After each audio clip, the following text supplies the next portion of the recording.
In this video, we will go over the Transposition Tool, which becomes available in Level 3 of Song Builder.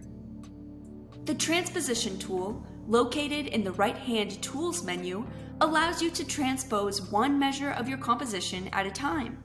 You can move an entire measure's pitches up or down without changing the relationships between those pitches. To transpose a measure, click on the Transposition Tool. Yellow circles with checkboxes will appear above each of the measures in your composition.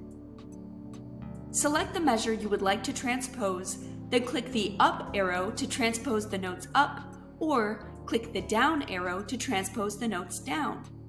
You can click the arrows multiple times, but cannot transpose the top or bottom note past the range of the part. If you would like to transpose another measure, simply click the X at the top of the measure you are currently transposing, then select the measure you would like to transpose.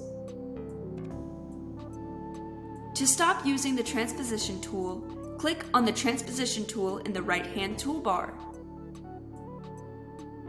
You can learn more about transposition as a musical technique from the lessons Ups and Downs and How It Goes If You Transpose.